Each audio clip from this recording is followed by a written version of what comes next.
नमस्कार मंडळी, मी विजय साळवी। एबीपी माझाचा विशेष कार्यक्रम झिरो मध्ये आपण राज्यभरातल्या बातम्यांचं विश्लेषण करणार आहोत। पण सुरुवात एका दुःखद बातमीने। राज्यातील ज्येष्ठ नेते मधुकरराव पिचड यांचं आज निधन झालं। त्यांनी वयाच्या 84व्या वर्षी अखेरचा श्वास घेतला। काँग्रेस पक्षातून पिचड यांनी आपल्या राजकीय कारकिर्दीची सुरुवात केली होती। अहिल्यानगर जिल्ह्यातील अकोले मतदारसंघातून ते पहिल्यांदा विधानसभेवर निवडून गेले होते। त्यांनी 1999 साली शरद पवारांची साथ देऊन राष्ट्रवादीत प्रवेश केला होता आणि काँग्रेसला रामराम ठोकला होता। त्यांनी अलीकडेच भाजपमध्ये प्रवेश केला होता। गेल्या 1.5 महिन्यांपासून नाशिकमध्ये त्यांच्यावर उपचार सुरू होते। पिचड यांचं ब्रेन स्ट्रोकमुळे निधन झालं।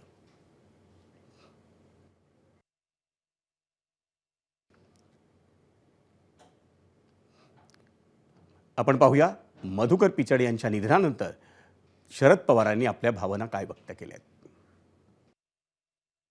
महाराष्ट्राचे आदिवासी समाजाच्यासाठी ज्यांनी आयुष्य दिलं अशा आमच्या ज्येष्ठ सहकार्याला आदरणीय होते।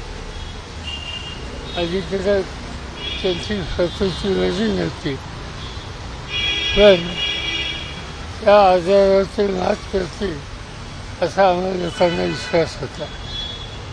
राष्ट्रवादी काँग्रेस पक्षाच्या सुरुवातीच्या काळामध्ये त्यांनी अध्यक्षपदाची जबाबदारी सांभाळली। महाराष्ट्राच्या विधानसभेमध्ये विरोधी पक्षाचे नेते म्हणून त्यांनी अतिशय उत्तम काम केलं।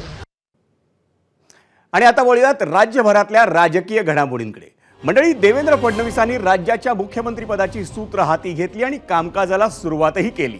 पण त्यांच्या शपथविधीला 24 तासही होत नाहीत तोवर महायुतीतून नव्या संघर्षाची चाहूल लागली आहे। पण त्याच वेळी एबीपी माझाशी बोलताना मुख्यमंत्री देवेंद्र फडणवीसांनी महायुतीत कोणताही संघर्ष नाहीये, आम्ही सगळे गुण्यागोविंदांना नांदणार असा विश्वास व्यक्त केलाय। कदाचित तसं होईलही, आमच्या त्यांना शुभेच्छा आहेत। पण मंडळी, जेव्हा खातेवाटपाच्या चर्चा होतात तेव्हा महायुतीत नक्कीच काहीतरी सुरू आहे, भांड्याला भांडं लागतंय हे लक्षात येतं। आणि त्यासाठीच की काय महायुतीची उद्या बैठक होणार आहे। त्यानिमित्तानं मंत्रिमंडळ विस्ताराच्या बातम्यांचं आपण सविस्तर विश्लेषण करणार आहोत। पण त्याआधी आजच्या भागात आणखी काय काय पाहणार आहोत तेही सांगतो। आज झिरोवरच्या दुसऱ्या सत्रात आपण महाराष्ट्राचे मुख्यमंत्री देवेंद्र फडणवीसांची पहिली मुलाखत पाहणार आहोत। या मुलाखतीत त्यांनी हिंदुत्वापासून मंत्रिमंडळ विस्तारापर्यंत अनेक गोष्टींवर भाष्य केलंय।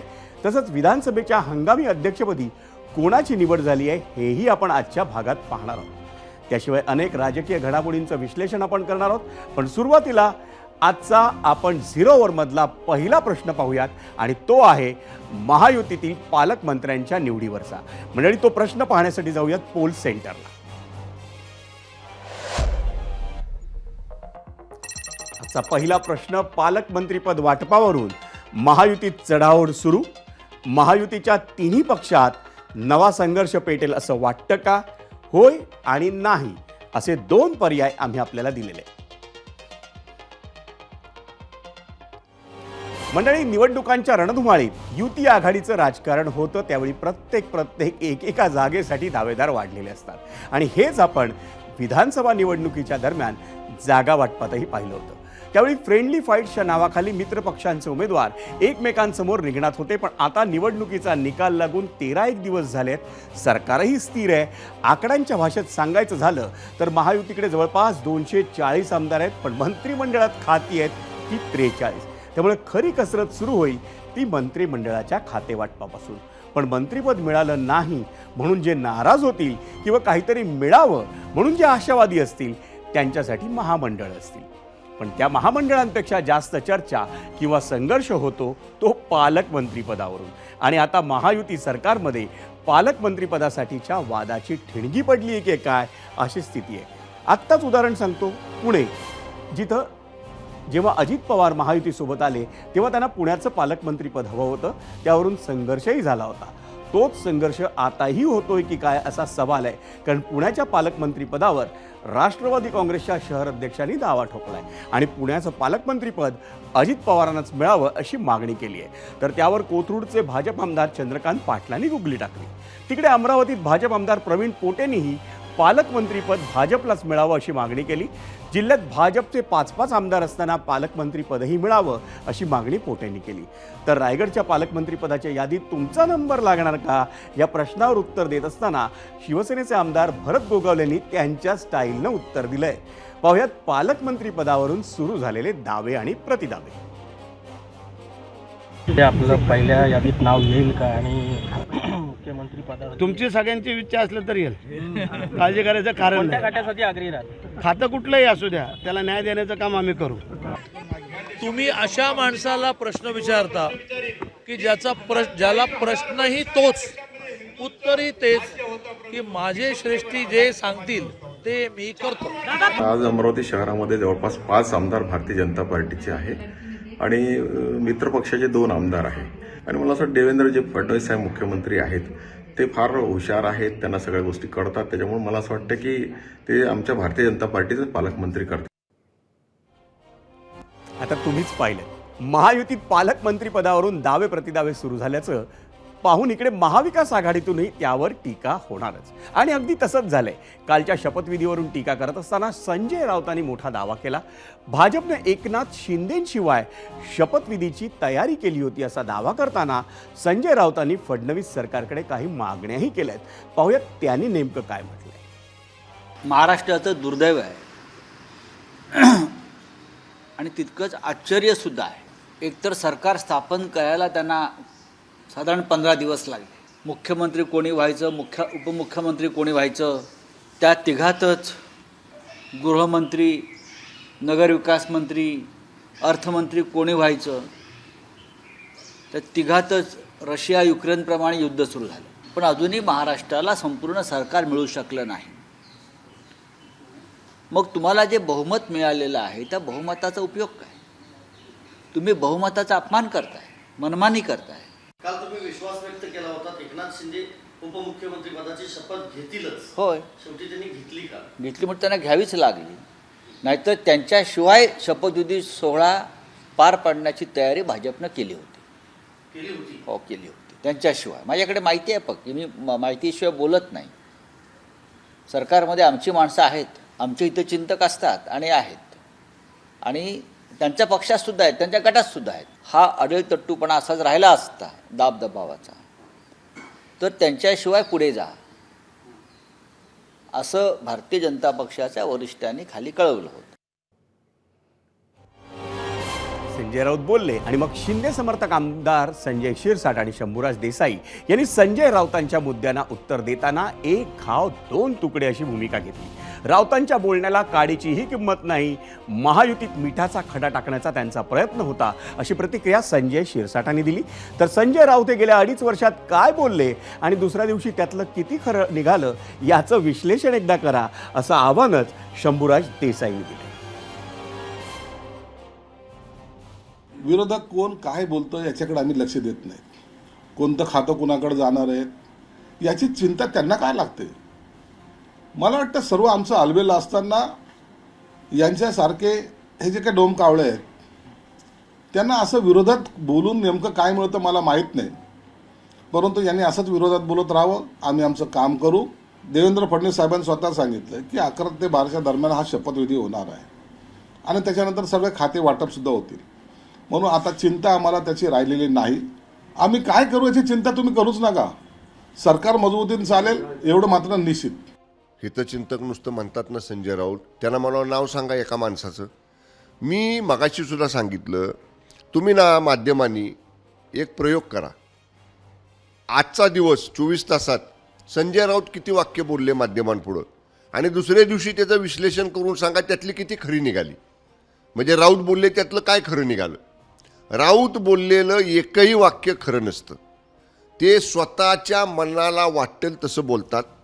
स्वतः खूप मोठे विश्वज्ञानी विश्वविख्यात प्रवक्ते असल्यासारखा आव आणतात, हातवारे करतात आणि अशा काहीतरी गोष्टी बोलतात. सांगा ना मला, केव्हाही माझी तयारी आहे.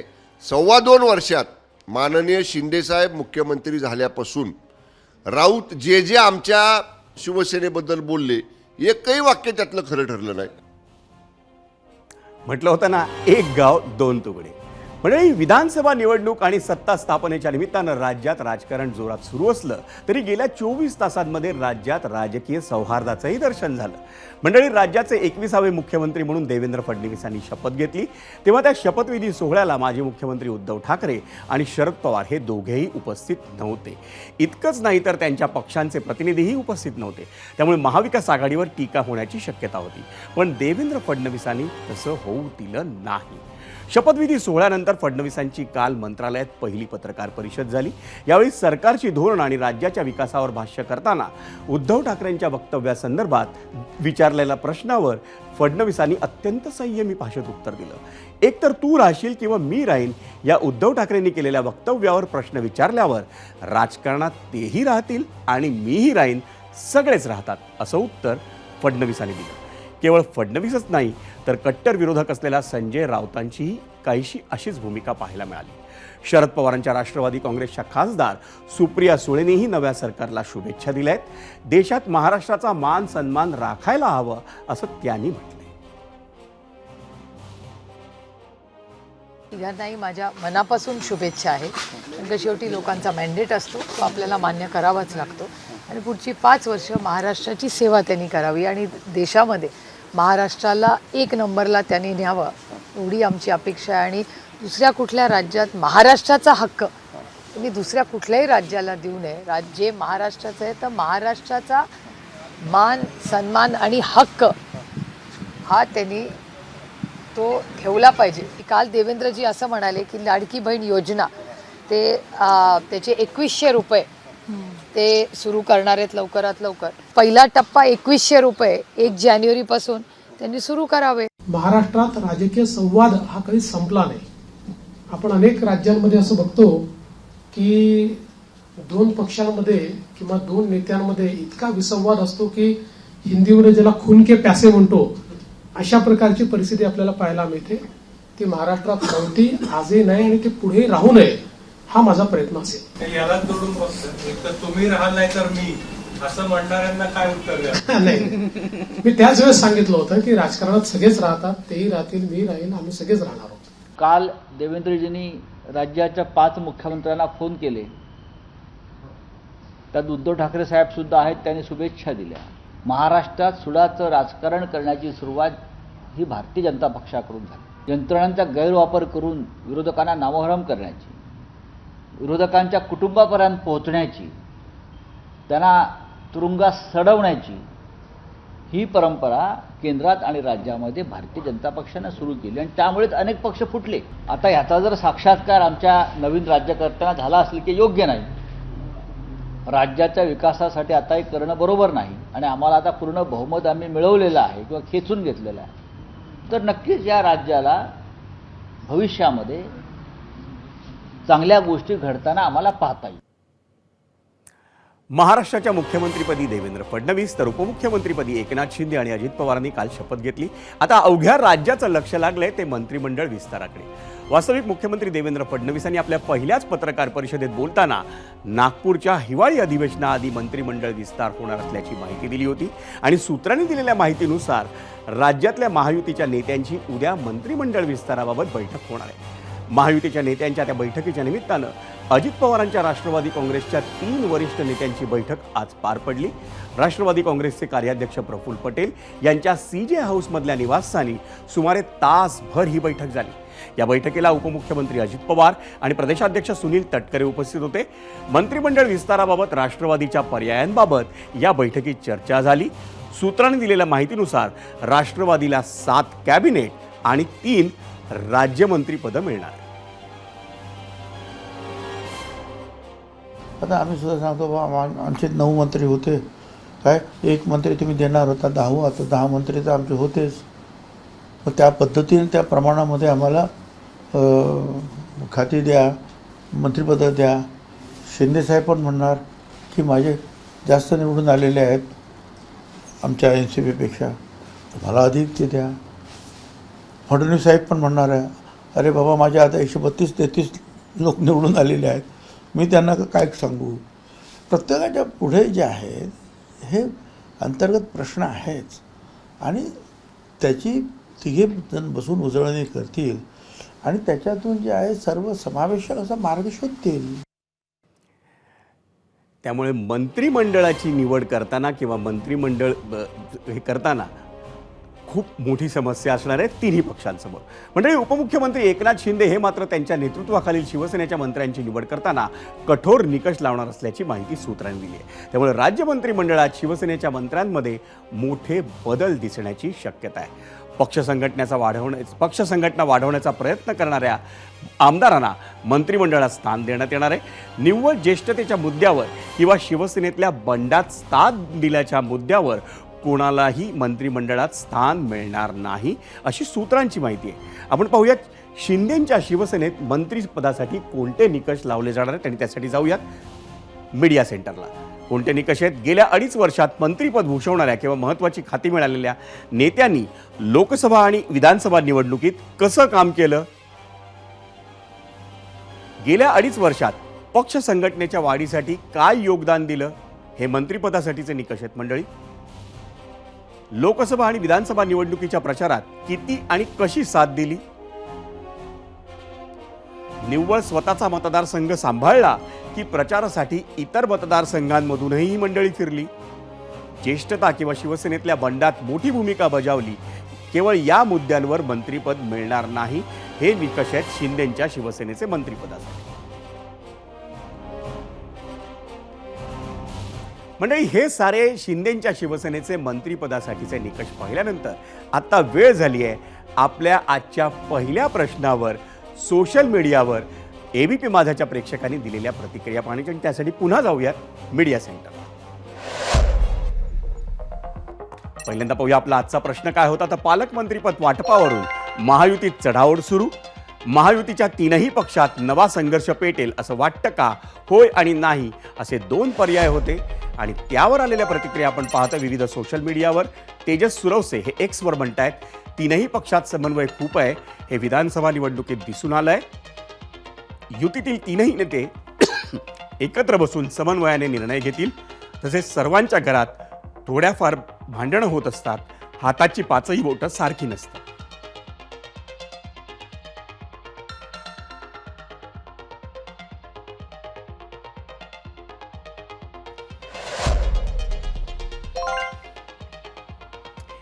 एक्सवरच भगवान शेळके म्हणतायत, आता कसलाही संघर्ष पेटणार नाही, जसे भाजप आणि देवेंद्र फडणवीस बोलतील तेच होणार.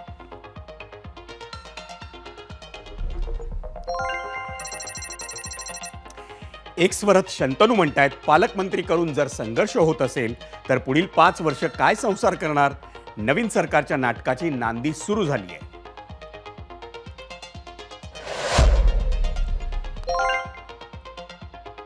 एक्सवरच स्वप्नील परखड म्हणतायत, राजकीय दृष्ट्या मजबूत होण्यासाठी पालकमंत्रीपद महत्वाचं असतं, त्यामुळे तिन्ही पक्षात चढाओढ होईल.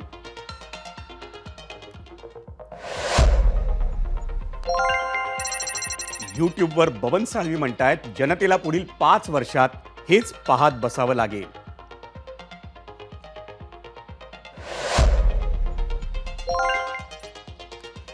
यूट्यूबवर दिनकर पाटील म्हणतात, काही संघर्ष होणार नाही, पदरी पडेल ते घेणार हे सगळे.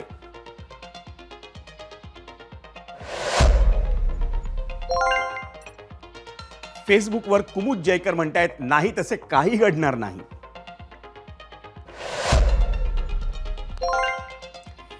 फेसबुकवरच अनंत बोरसे म्हणतायत, कसं बसं सरकार स्थापन झालं असलं तरी मलाईदार वजनदार खातं पालकमंत्री यावरून रस्सीखेच होणारच. फेसबुकवरच सुशांत असेकर म्हणतायत, महायुतीत दोघांचंच वर्चस्व आहे आणि राहणार. फेसबुकवर मोहन डमरे म्हणतायत, पालकमंत्रीपद आणि मंत्रिपद वाटपावरून महायुतीमध्ये आता खरा संघर्ष जनतेला पाहायला मिळेल. इंस्टाग्रामवरची रिॲक्शन आपण पाहतोय. अमोल काळे म्हणतायत, जर मुख्यमंत्रीपद भाजपकडे असेल तर गृहमंत्रीपद हे शिवसेनेकडे असायला हवं.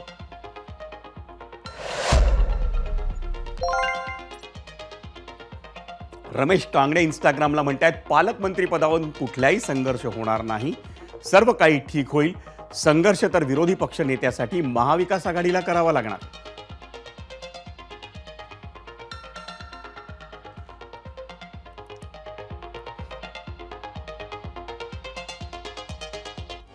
आणि मंडळी, आपल्या 0 ओव्हरच्या पहिल्या प्रश्नावरून आपण सर्वसामान्य प्रेक्षकांनी आपल्याला दिलेल्या प्रतिक्रिया पाहिल्या. आता बघूया याच एबीपी माझाच्या प्रेक्षकांनी त्या प्रश्नावर नेमका काय कौल दिलाय तो पोल सेंटरला.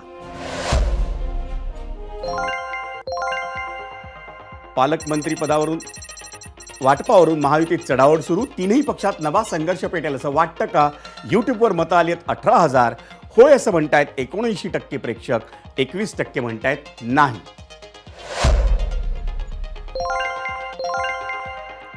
एक्सवरची प्रतिक्रियांचा कौल आपण पाहतोय. एक्सवर त्याच प्रश्नावर कौल आलाय. होय म्हणतायत 57% प्रेक्षक, 43% म्हणतायत नाही.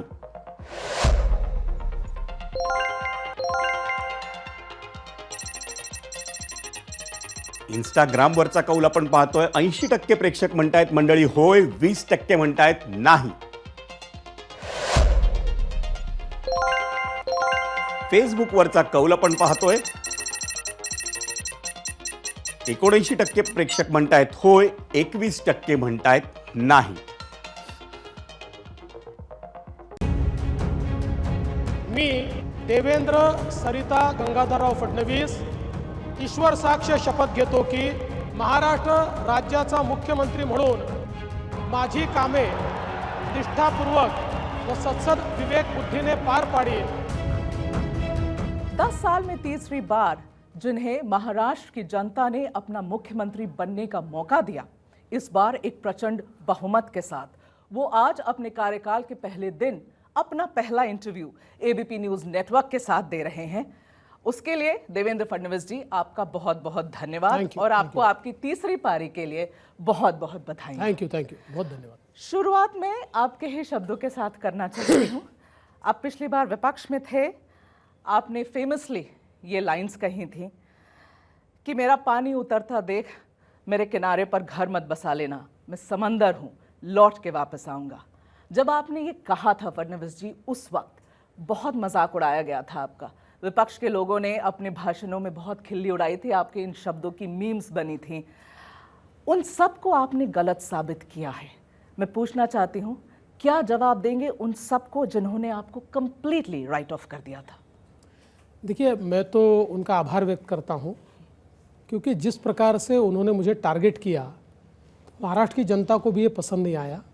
और दूसरा, लगातार जब वो मुझे पर्सनली टारगेट करते रहे, मेरे परिवार को टारगेट करते रहे, मेरी पार्टी को टारगेट करते रहे, तो इससे मुझे एक बहुत आत्मिक बल मिला कि मुझे लड़ना है.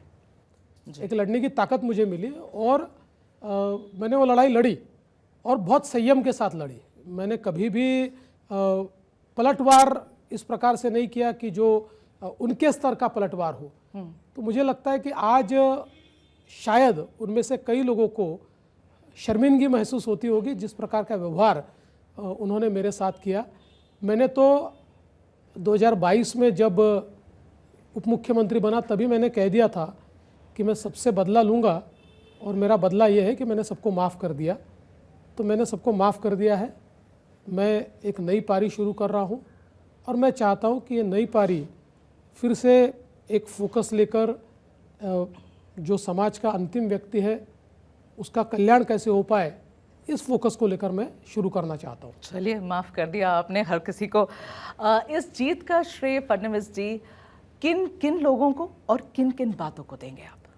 देखिए, सबसे पहला श्रेय तो हमको महाराष्ट्र की जनता को देना पड़ेगा, जिस जनता ने एक प्रकार से हमको बहुत डिसाइसिव मैंडेट दिया. जी. कई वर्षों के बाद इतना डिसाइसिव मैंडेट महाराष्ट्र में आया है. जी. विशेष रूप से मैं कहना चाहता हूँ कि प्रधानमंत्री नरेंद्र मोदी जी ने जो एक है तो सेफ है ये नारा दिया था, इस नारे के कारण एक प्रकार से लोग इकट्ठा आए, लोगों ने मतदान किया और एक प्रतिसाद लोगों ने इस नारे को दिया. साथ साथ 2.5 वर्षों में हमारी सरकार ने जो काम किया था, हमारी जो लाडली बहन योजना जैसी योजनाएं थी जिसने महिलाओं में एक सकारात्मकता पैदा की, किसानों के लिए हमने योजना की, युवाओं के लिए की, हमारी बच्चियों के लिए हमने फ्री एजुकेशन की योजना लाई. तो मुझे लगता है कहीं ना कहीं इन योजनाओं का भी फ़ायदा हमको हुआ और एक प्रकार की प्रो इनकम्बेंसी महाराष्ट्र में हम लोग तैयार कर पाए, तो मुझे लगता है कि महाराष्ट्र की जनता ने फिर एक बार मोदी जी के ऊपर अपना विश्वास दिखाया, ऐसा मैं कहूँगा। 2014 में जनादेश मिला आपको, 2019 में जनादेश मिला, 2024 में जनादेश मिला। मुख्यमंत्री पहली बार बने, दूसरी बार बने और फिर बन ना सके, और इस बार फिर आप मुख्यमंत्री बने हैं। ये पिछले 10 सालों को कैसे देखते हैं फडणवीस जी? रोलर कोस्टर राइड जिसको कहते हैं, ऐसी राइड हमारी रही है। लेकिन मैं ऐसा कहता हूँ कि भारतीय जनता पार्टी में हमको ये सिखाया जाता है कि जब आप चुनाव जीतते हैं तो वो टीम वर्क होता है, और जब आप चुनाव हारते हैं तो एक सीख होती है। तो मुझे ऐसा लगता है कि एक सीख इन सारे दिनों में मुझे मिली है। मैं कह सकता हूँ कि अगर मैं अपनी ही तुलना 2014 के देवेंद्र फडणवीस से करूँ तो मैं ऐसा मानता हूँ एक मोर मैच्योर्ड, एक थोड़ा मैच्योर्ड इस प्रकार का देवेंद्र फडणवीस में अपने आप को पाता हूँ, क्योंकि ये सारी चीज़ों से आपको वास्तविकता ध्यान में आती है, और कई आघात सहन करने से आपकी शक्ति भी ज़्यादा बढ़ती है, एक आत्मिक ताकत भी आपकी बढ़ती है, और किसी सिचुएशन को कैसे रिएक्ट करें इसकी भी एक मुझे उसका तौर तरीका आपको आता है। तो मुझे लगता है कि I am a changed man, change for better. वाह, ओके। तो फडणवीस जी, हिंदुत्व के एजेंडे को आपने खूब आगे बढ़ाया, उसे आगे बढ़ाना आपको काम आ गया। ज़बरदस्त पोलराइजेशन हुई और आपकी जीत ऐसी हुई, इतनी सीट मिली जिसकी आपको उम्मीद नहीं थी। ये बात आप मानेंगे? देखिए, मैं 100% ये मानता हूँ कि पोलराइजेशन करी आपने। हिंदुत्व का असर रहा है जी, और ये पोलराइजेशन नहीं है, ये काउंटर पोलराइजेशन है। This not polarization, it's a counter polarization. जिस प्रकार से महाविकास आघाड़ी ने सज्जाद नोमानी जी जैसे लोगों के साथ एग्रीमेंट किया, और एग्रीमेंट में इस प्रकार की बातें भी मानने की कि महाराष्ट्र में 2012 से लेकर 2024 तक जो दंगे हुए, उन दंगों में जिन मुस्लिम आरोपियों को आरोपी बनाया गया है उनको छोड़ दिया जाएगा। कई ऐसी बातें थी, 17 मांगे थी। मुझे ऐसा लगता है कि जब इन मांगों को महाविकास आघाड़ी ने माना, और दूसरा लोगों ने ये देखा कि लोकसभा के चुनाव में केवल एक एजेंडा था, बीजेपी हराओ, मोदी जी हराओ, और उस पर जिस प्रकार का वोटिंग हुआ उससे निश्चित रूप से राज्य के लोगों को ये ध्यान में आया कि हम वोट नहीं करते हैं, इसका खामियाजा भुगतना पड़ता है। तो लोगों ने 5-5.5% वोट बढ़ा। ये मुझे ऐसा लगता है कि पिछले 3-4-5 दशकों का सबसे ज़्यादा वोटिंग हुआ है। तो ये वोटिंग निश्चित रूप से हुआ, इसको पोलराइजेशन नहीं कहा जा सकता, ये काउंटर पोलराइजेशन था। जब आप किसी को दबाते हो तो और ताकत से वो उभरता है। उस प्रकार से जो महाराष्ट्र का या देश का हिंदू समाज था, उसको जिस प्रकार से दबाने की कोशिश या जिस प्रकार से उसको हतोत्साहित करने की कोशिश ये कांग्रेस ने और उनके नुमाइंदों ने की, और लोकसभा में जब लोगों के ध्यान में आया तो निश्चित रूप से लोगों ने एक प्रकार से उसकी रिएक्शन दी है। फडणवीस जी, आपके कैंपेन के दौरान मैंने आपके साथ एक इंटरव्यू किया था नागपुर में। उस वक्त आप बड़े हिंदुत्व को लेकर काफ़ी आक्रामक मोड में चल रहे थे, इसलिए मुझे भी आपसे काफ़ी मुश्किल सवाल करने पड़े थे उस इंटरव्यू में। लेकिन उस इंटरव्यू के बाद इतनी बड़ी जीत मिली आपको, और मुझे लगा कि आपके स्वर बदलेंगे उसके बाद फडणवीस जी, लेकिन जीतने के बाद भी आपकी पहली ट्वीट यही है, एक है तो सेफ है। कल स्वेरिंग इन के पहले आपने गौ पूजा करी। जब नेता गायों के साथ फोटो खिंचाते, चारा खिलाते, but you were kissing the head of a cow yesterday, you put that picture on your Instagram. क्या समझाया जाए फडणवीस जी कि पूरा फोकस हिंदुत्व पे अभी भी रहेगा, या आप डेवलपमेंट की तरफ अब नज़र घुमाएंगे अपनी? देखिए, हिंदुत्व और डेवलपमेंट ये दोनों एक ही सिक्के के दो पहलू है। ये नहीं है। बिल्कुल है। देखिए, आप लोगों का प्रॉब्लम ही ये है कि आप इसको आइसोलेट करते हैं, ठीक है, और हिंदुत्व को समझने की गलती करते हैं। आप लोग हिंदुत्व को एक पूजा पद्धति के रूप में देख रहे हैं। हिंदुत्व एक पूजा पद्धति नहीं है, ये वे ऑफ लाइफ है। हिंदुत्व में एक्सक्लूजन नहीं है, हिंदुत्व इंक्लूसिव है। इसलिए हम हिंदुत्व ही कहेंगे, पर हमारे हिंदुत्व में सभी को जगह है। किसी की पूजा पद्धति अलग हो सकती है। आज भारत के जो मुसलमान हैं, इनकी पूजा पद्धति अलग हो सकती है, लेकिन ये कोई अरबस्तान से आए हुए मुसलमान तो नहीं है, वो तो चले गए, जो आए थे ताशकंद से, अजरबैजान से और मंगोलिया से जो आए थे वो तो चले गए। ये तो मैं ऐसा मानता हूँ कि पूर्वाश्रम के ये हमारे हिंदू है, ये हमारे भारतीय है, इसलिए यहाँ पर पूजा पद्धति से कोई भेद नहीं है। हमारा हमेशा ये कहना होता है कि इस भारत की परंपरा है, इस संस्कृति है, तो मुझे लगता है कि हिंदुत्व को संकुचित विचारों से नहीं देखा जाना चाहिए। हम हिंदुत्व की बात करेंगे, लेकिन हमारा हिंदुत्व ये व्यापक हिंदुत्व है, और हिंदुत्व और डेवलपमेंट इनको अलग नहीं किया जा सकता। मैं क्या पूछ सकती हूँ कि होम पोर्टफोलियो को लेकर इतनी खींचातानी हो रही थी, क्या हुआ है फाइनली? उस पर चर्चा हमारी चल रही थी, लेकिन ऐसी कोई गंभीर चर्चा या उस पर खींचातानी ऐसी नहीं है। देखिए नॉर्मली क्या होता है, होम होता है, फाइनेंस होता है, यूडी होता है, ऐसे कुछ पोर्टफोलियोज जो होते हैं ये एक प्रकार से डिफाइनिंग इस प्रकार के पोर्टफोलियोज होते हैं। तो 3 पार्टियां हैं, तो तीनों को उचित इज्जत दी गई है। देखिए क्या होता है, एक काम भी होता है और एक परसेप्शन भी होता है। पॉलिटिक्स में परसेप्शन भी बहुत महत्वपूर्ण होता है। तो परसेप्शन वाइज भी तीनों पार्टियों को ठीक न्याय मिला है, ये दिखाना भी बहुत जरूरी होता है। तो इसके लिए चर्चा चल रही है। क्या होम आप रख रहे हैं? देखिए अभी इसका अंतिम फैसला जब होगा तो मैं आपको बताऊंगा। ओके फडणवीस जी, लास्ट 2 सवाल मेरे। आर्थिक स्थिति स्टेट की अच्छी नहीं है, it's not good at this moment. Financial surplus में महाराष्ट्र को लाने के लिए देवेंद्र फडणवीस जी क्या सोच रहे हैं? कि फाइनेंशियल सरप्लस में लाने का तो मेरा कोई विजन नहीं है। इसका मैं कारण कहता हूँ कि हम लोग जिस समय एक डेवलपिंग नेशन की इकोनॉमी को देखते हैं, तो डेवलपिंग नेशन की इकोनॉमी में पैसा सही इन्वेस्ट होना चाहिए। ये डेफिसिट की इकोनॉमी होती है जी, लेकिन मैनेजेबल डेफिसिट और पैसे का सही इन्वेस्टमेंट, इन 2 चीज़ों पर मुझे काम करना पड़ेगा। क्योंकि पिछले कई सालों में हम लोगों ने ये प्रयास किया है कि हमारा जो डेट जीडीपी रेशियो है इसको एट द मोस्ट 18 तक हम लोग आगे ले गए, फिर वापस 17 पर लाया जी। अब शायद हमारी अलग अलग स्कीमों के कारण वो 20-21 तक भी चला जाएगा, ऐसी परिस्थिति है।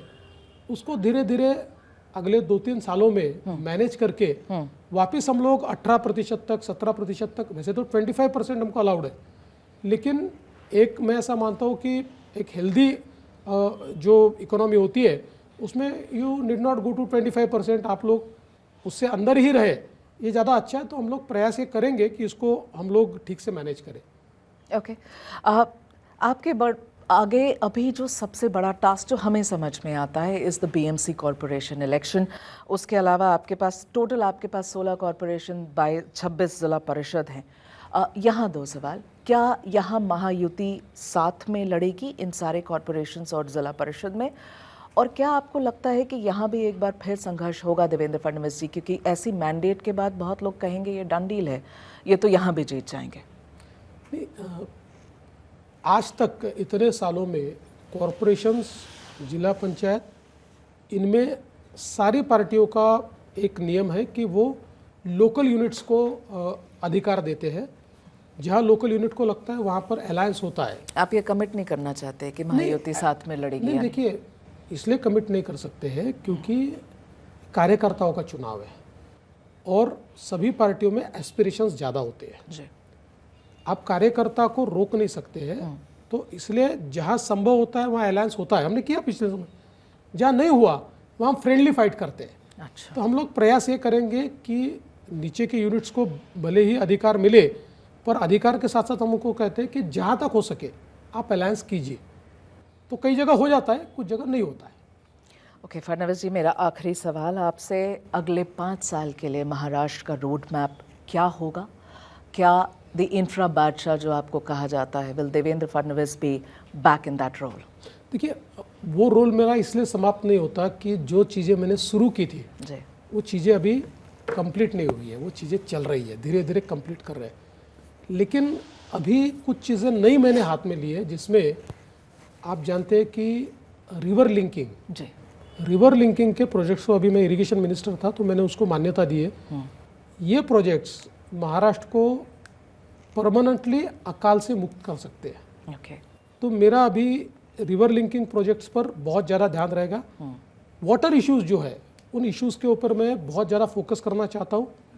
रिन्यूएबल एनर्जी पर मैं बहुत ज़्यादा फोकस करना चाहता हूँ, क्योंकि ये 2 चीज़ें ऐसी है जिससे खेती में भी परिवर्तन होगा और जिससे उद्योग में भी परिवर्तन होगा, और ये दोनों चीज़ों के कारण बहुत बड़े पैमाने पर रोजगार का निर्माण होगा। ओके, तो इसलिए दो मेरे फोकस एरिया है। बाकी तो सोशल सेक्टर है, इंफ्रास्ट्रक्चर का सेक्टर है, ये सारे सेक्टर पे तो काम करना ही है। इतने सारे प्लान्स है फडणवीस जी, क्या भारतीय जनता पार्टी फाइनेंस का पोर्टफोलियो भी अपने पास रखना चाहेगी?